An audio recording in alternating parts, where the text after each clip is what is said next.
Good night, everyone. Close your eyes. Let everything else go and just focus on my voice. Because tonight's story won't come in your sleep. It'll come in your dreams. So as you drift off, get ready for another terrifying journey. It was the first cold night of autumn when Eli Turner agreed to meet his friends at the edge of Black Hollow Forest. They had heard the whispers about the old church hidden deep among the twisted trees, where the locals said midnight services were still held, but not by people. Curiosity gnawed at them. It was supposed to be just another stupid thrill, a dare, something to laugh about later. But as the clock neared midnight on October 21st, 2023, Eli realized too late, some places are hidden for a reason. The night was darker than it should have been. No stars, no moon, only the pale blue beam of Eli's flashlight slicing through the mist that clung low to the forest floor. His friends had chickened out at the last second, texting flimsy excuses. Alone, Eli hesitated at the tree line, staring into the thick blackness. A chill rolled down his spine, but he pushed forward, determined not to back out. The deeper he walked, the quieter the world became. No birds, no insects, just the crunch of dead leaves beneath his boots, and the faint, almost imperceptible sound of singing. Eli froze. It was distant but real, a low droning hymn sung in a language he didn't recognize. Drawn by the eerie sound, he followed the trail deeper, past gnarled oaks and weeping birches that seemed to lean closer with every step. Finally he saw it, a clearing bathed in unnatural silver light. In its center stood the church, if it could even be called that. The building was ancient, its stone walls crumbling, its windows shattered. A broken steeple stabbed into the sky like a crooked finger. No one had built this for humans. The structure felt wrong, as if it had grown there, an infection in the heart of the woods. Through the cracked doors, Eli glimpsed figures gathered inside. They wore long, tattered robes, faces hidden by hoods stitched from something disturbingly thin, like skin. They swayed in unison, chanting words that made Eli's teeth ache just hearing them. And then he saw the altar. It wasn't a cross. It wasn't anything holy. It was a mass of writhing shapes, something moving, shifting, pulsating, as if breathing in the dim candlelight. The congregation bowed lower, raising their arms in reverence, and the thing on the altar began to rise. Eli stumbled back, snapping a twig underfoot. Instantly, the chanting stopped. A dozen heads turned sharply toward the door. Though he couldn't see their faces, Eli felt their eyes, hot, heavy, ancient, lock onto him. The church bells tolled once, a deep, wet sound that vibrated through the ground. From the forest behind him, Eli heard movement, dozens of soft, swift footsteps closing in. Panic exploded in his chest. He turned and ran, branches clawing at his skin, the cold air burning his lungs. Behind him, the singing resumed, faster now, more frenzied, almost gleeful. He didn't look back. He broke free from the woods just as the second bell tolled. His car sat waiting, engine still warm, keys trembling in his hand. Without thinking, he floored the gas, tearing down the empty road, not stopping until the town lights of Ash Moor appeared on the horizon. When he dared to look in the rearview mirror, he saw them, dark shapes standing at the tree line, watching, waiting. He moved out of Ash Moor the next day. But sometimes late at night, when the world is silent, Eli swears he can hear the faint sound of that hymn on the wind, calling him back. When Marissa Green first volunteered at the St. Jude Church in the sleepy town of Willow's End, she thought it would be easy, some light cleaning, maybe arranging hymn books. The church was old, older than any building still standing in town, its stones blackened with age, and its spire crooked like a finger reaching toward the gray November sky. But it was charming in a way, a place that smelled of old wood, candle wax, and forgotten prayers. On November 3rd, 2023, as dusk fell early and shadows filled every corner of the town, Marissa stayed behind after the evening service to tidy up. She moved through the pews, stacking song sheets, humming softly to herself. That's when she noticed it, a small iron door at the back of the altar, half concealed by a dusty velvet curtain. She had never seen it before, and somehow it felt wrong. The pastor, an elderly man with trembling hands and eyes that darted nervously when the subject of the church's history came up, had always been clear: never go near the basement door. It wasn't even locked with a key. It was sealed shut with heavy iron chains wrapped multiple times around ancient metal hooks bolted into the stone. Curiosity, however, has a hunger that common sense can't always silence. Later that night, while alone, Marissa found herself staring at the door again. It almost seemed to hum, vibrating faintly under the floorboards. Against every whisper of instinct screaming in her head, she crept closer. The chains were old, rusted, and strangely cold to the touch. That's when she noticed the lock. It was open. Someone had unfastened it.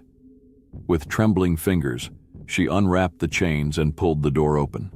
The hinges shrieked like a living thing. A wave of air, damp and heavy with the smell of earth and decay, poured out. Beyond the threshold, narrow stone steps spiraled downward into darkness. She hesitated, but a sound from below, a faint rhythmic whispering like prayers spoken backwards, pulled her in. The stairs seemed to go on forever, and the deeper she went, the colder the air grew. Finally, she reached the basement. It was a single, massive room, lined with stone walls carved with symbols she couldn't recognize. In the center stood a well, its mouth covered by a heavy slab of stone. The whispering grew louder. As Marissa stepped closer, she realized the slab wasn't solid. It was cracked. Something moved beneath it, pushing against the stone from the inside. Suddenly, a voice, not heard but felt inside her mind, whispered her name. Terrified, she stumbled backward. As she did, her flashlight flickered, and she glimpsed faces in the darkness. Dozens of them, their mouths stitched shut, their eyes wide and pleading, emerging from the shadows of the basement walls. The stone slab began to shift. Something was trying to crawl out. Marissa turned and fled up the stairs, slamming the door behind her and rewrapping the chains with shaking hands. As she did, she heard it, a single heavy thud against the locked door from the other side. And then the whisper again. You open the door. You belong to us now. Since that night, Marissa has never returned to St. Jude Church. She moved to another town, changed her name, tried to forget. But every November, on the anniversary of that night, she hears whispering at her window. And sometimes, when the world grows too quiet, she feels something cold tugging at her ankles under the bed. It was a cold evening on October 12, 2022, when Eleanor Shaw volunteered to help archive the old records at Grayson Hollow Chapel, a forgotten church tucked deep in the foggy woods of Vermont. The chapel had been abandoned since the late 1960s, after a series of unexplained tragedies had thinned the already tiny town. Local legend whispered that the church had once harbored a dark sect hiding behind the face of faith, but no one dared speak about it openly.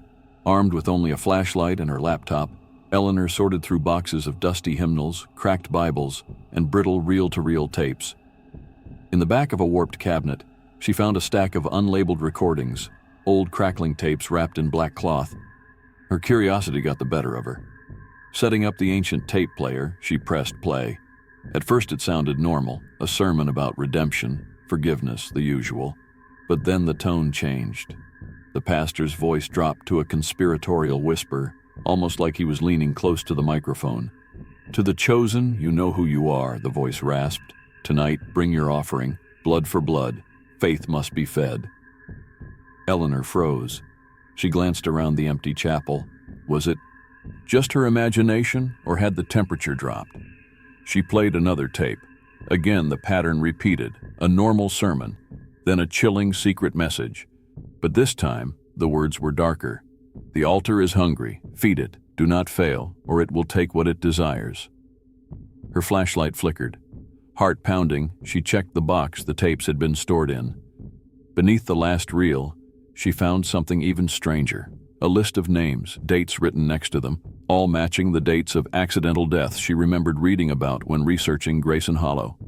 One final tape remained. Hands trembling, Eleanor played it. The voice was different now, hollow, decayed. One among you listens now. You cannot leave.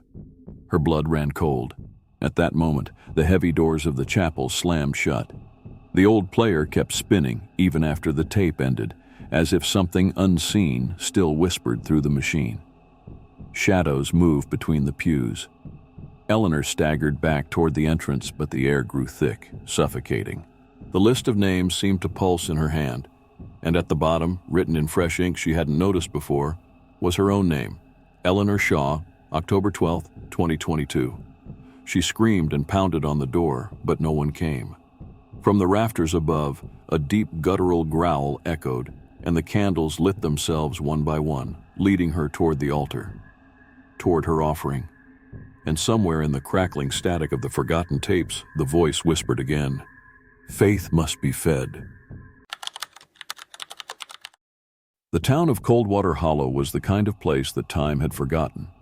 Surrounded by endless woods and blanketed each fall by a thick, unshakable mist, it rarely appeared on maps, and even more rarely on people's minds.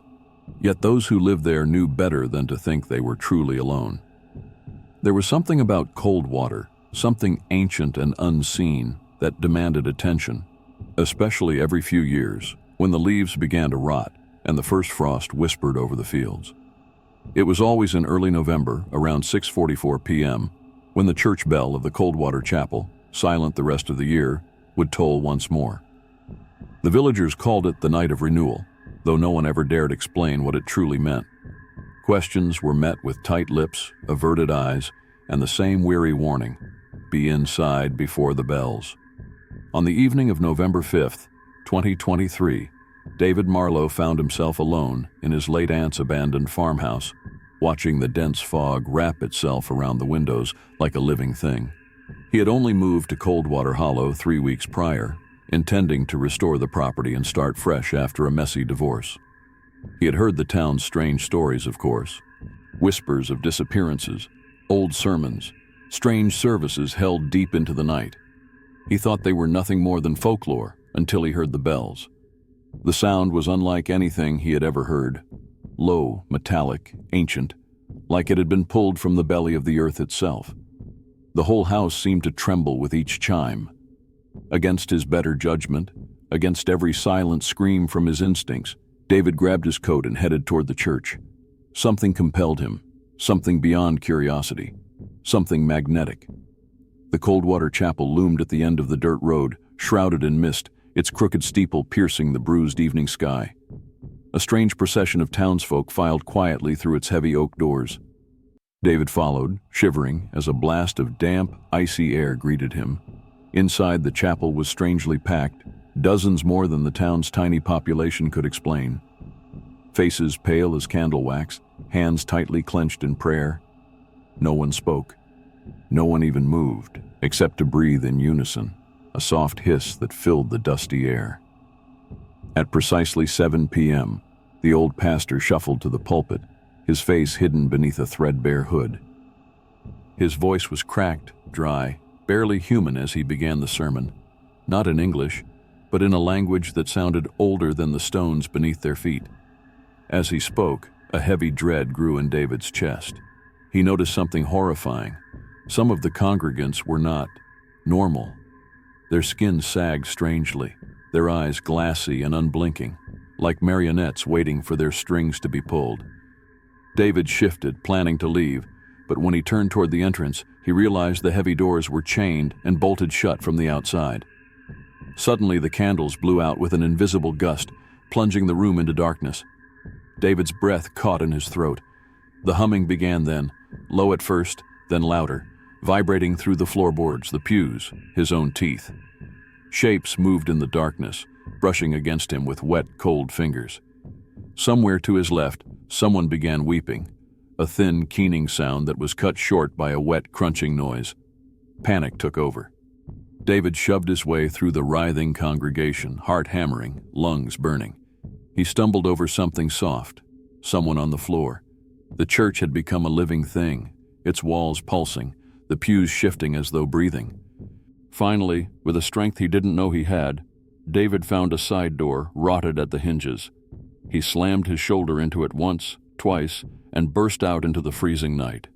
He didn't stop running until the chapel was a distant smudge swallowed by mist.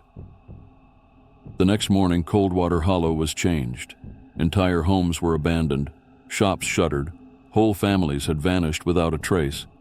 Only a few dazed survivors wandered the streets, their faces blank, their eyes hollow. David approached the town sheriff for answers, But the man only smiled grimly and said, "The hollow always takes what it's owed." Unable to shake the horror gnawing at his soul, David returned to the chapel days later. The doors hung loose, the inside gutted as if by some great force. On the altar sat a single object, a cracked, blackened book opened to a single page scrawled with shaking handwriting. "When the bells toll again, the hollow will come. It always does. And beneath that, in blood, next time it will come for you." David turned to leave, but in the mist outside, he thought he saw movement. Dozens of pale figures watching from the tree line, waiting. And somewhere deep in the woods, the bell began to toll once more. Thank you for watching. Please like, share, and subscribe.